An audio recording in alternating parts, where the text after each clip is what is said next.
Respected समस्त private विद्यालय के संचालक,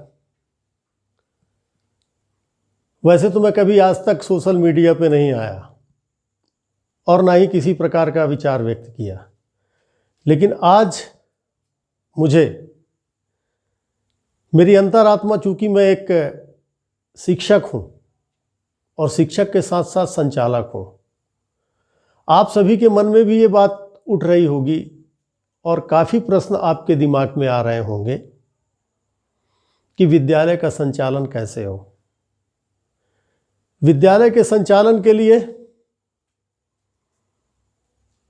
मैं आपको एक विशेष बात जरूर बताऊं कि मध्य प्रदेश में जितने भी विद्यालय या प्राइवेट स्कूल एसोसिएशंस हैं, चाहे हमारा सोपास है, चाहे बोर्ड ऑफ डायरेक्टर है, चाहे विद्यालय परिवार है, चाहे अशासकीय विद्यालय संचालक संघ है, जितने भी एसोसिएशंस हैं, इन्होंने गत वर्ष से पत्राचार के माध्यम से शिक्षा विभाग के सामने या शिक्षा विभाग के अधिकारियों पर के समक्ष अपनी अपनी बात समय समय पर करते रहे हैं और पत्राचार करते रहे हैं। बहुत सारी ऐसी स्थिति भी निर्मित हुई कि जब हमें किसी प्रकार का कोई आश्वासन और हमारे पत्राचार के माध्यम से जो हमने शिक्षा विभाग से संबंधित लोगों के पास में दिया, उसका उनके द्वारा कोई भी जवाब हमें नहीं दिया गया और ना ही गत वर्ष स्कूल खोलने से संबंधित या बच्चों की पढ़ाई से संबंधित किसी भी प्रकार के दिशा निर्देश हमें नहीं दिए, जिसके कारण से बहुत सारे एसोसिएशंस ने अलग अलग तरीके से अलग अलग कोर्ट में अपनी रिट दायर की। कोर्ट के निर्देशानुसार भी शिक्षा विभाग को जो जवाब प्रस्तुत करने चाहिए थे, वो भी आज तक हमें किसी भी प्रकार से कोई भी प्रकार के निर्देश और आदेश प्राप्त नहीं हुए। इसको लेकर शिक्षा बचाओ मंच, जो कि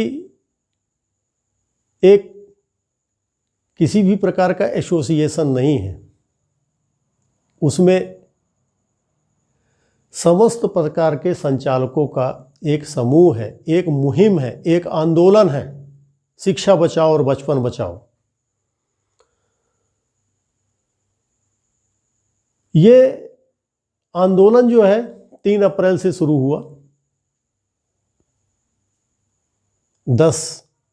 3 से 4 संभागों को कवर किया, लोगों के ओपिनियंस जाने और सभी का एक मत था कि स्कूल खुले। लेकिन कोरोना के इस संक्रमण के प्रकोप के कारण यह यात्रा स्थगित करनी पड़ गई।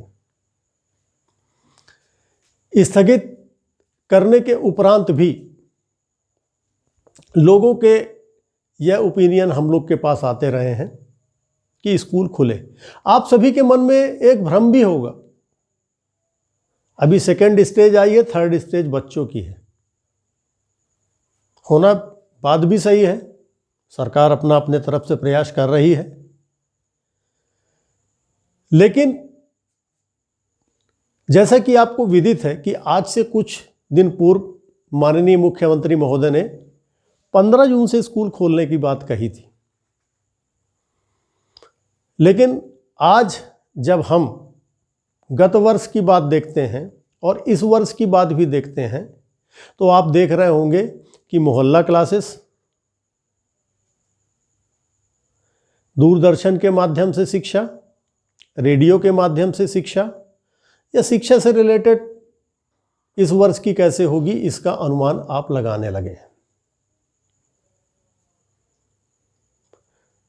सरकार की अपनी स्थिति हो सकती है, वो बिल्कुल सही सोचती है, परंतु एक विचार जो मेरे दिमाग में बात आई है कि हमारे प्रदेश में लगभग 8,50,000 बच्चे जो आरटीई के तहत विद्यालय में प्रवेशित हैं, उनके लिए क्या, उनकी शिक्षा दीक्षा कैसे होगी। ना तो उनके पास कोई संचार के साधन है और ना ही उनके पास में इतनी व्यवस्था है। हमें तो सरकार पैसा दे रही है, हमें तो सरकार ठीक है कुछ दिन लेट सही, लेकिन उस लेट के हिसाब से भी हमें तो भुगतान हो रहा है। लेकिन उस गरीब छात्रों का क्या, उस आरटी के अंतर्गत प्रवेशित छात्रों का क्या। आत्मग्लानि होती है अंदर से कि सिर्फ हम पैसे लेने के लिए ही हैं। सरकार भी पैसा खर्च कर रही है उन बच्चों के लिए, हमें पेमेंट भी मिल रहा है, लेकिन आत्मग्लानि इस बात की है कि उन बच्चों को शिक्षा नहीं मिल पा रही। इसी तारतम्य में लेके शिक्षा बचाओ मंच और बचपन बचाओ मंच ने एक सर्वे कार्यक्रम रखा है। जैसा कि आपको विदित है कि 5 सदस्यीय टीम विद्यालय खोलने को लेकर तैयार है या एक समिति का गठन हो चुका है, लेकिन उनके पास में कुछ न कुछ तो आधार होना चाहिए। तो एक शिक्षा बचाओ बचपन बचाओ मंच द्वारा एक सर्वे कार्यक्रम किया जा रहा है, जो कि 1 तारीख से लेके 5 तारीख तक विद्यालय में अध्ययनरत आरटीई के बच्चों के अभिभावकों से उस प्रश्नावली के माध्यम से एक सर्वे करना है। सर्वे निष्पक्ष करना है, अभिभावक का मत क्या होगा स्पष्ट लिखना है, जिसका प्रश्नावली आपके व्हाट्सएप ग्रुप में आ जाएगी।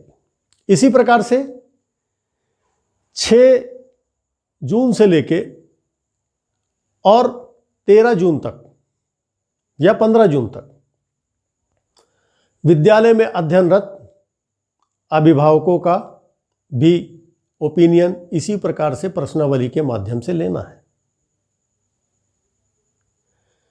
यह प्रश्नावली आपके विद्यालय में ही सुरक्षित रहेगी या संधारित रहेगी, उसे किसी भी मंच या किसी भी दूसरे को देने की आवश्यकता नहीं है।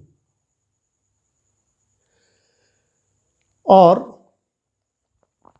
साथ साथ में इस सर्वे से जो मध्य प्रदेश शासन में समिति बनी है, जब हम उस समिति के सामने इस सर्वे को प्रस्तुत करेंगे तो निश्चित तौर पर विद्यालय खोलने से संबंधित किसी निष्कर्ष पे पहुंच सकेंगे। इस मुहिम में मैं शिक्षा बचाओ मंच, बचपन बचाओ मंच के आने वाले प्रोग्राम का समर्थन करता हूं और मैं अपने विद्यालय में अध्ययनरत आरटीई के बच्चों के लिए, और ऐसे बहुत से भी बच्चे हैं कि जिनके पास संसाधन की कमी है, उनके लिए मैं यथासंभव प्रयास करूंगा। यदि आपको लगता है कि आप भी अपने विद्यालय में अध्ययनरत छात्रों के अभिभावकों से सर्वे के माध्यम से शिक्षा विभाग तक यह संदेश पहुंचाएं तो बेहतर होगा। और एक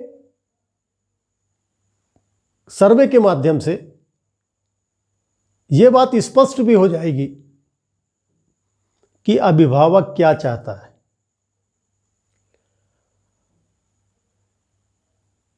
बच्चों को पढ़ना है, हमें पढ़ाना है, और अभिभावकों को भी बच्चों को पढ़वाना है। एक स्पष्ट सर्वे हो जाएगा जिसके आधार पर हम या हमारे समूह के लोग उस मध्य प्रदेश शासन द्वारा शिक्षा के संबंध में बनाई गई समिति के सामने यह सर्वे प्रस्तुत कर सकें। बस अंत में सिर्फ मैं यही कहना चाहूँगा, एसोसिएशंस बहुत हैं, सभी एसोसिएशंस हैं और सभी विद्यालय की हित की बात कर रही हैं। अभी वक्त मुहिम का है, एक सर्वे का है, एक प्रस्तुतिकरण का है, जिसमें आप सभी लोग का सहयोग रहेगा। धन्यवाद।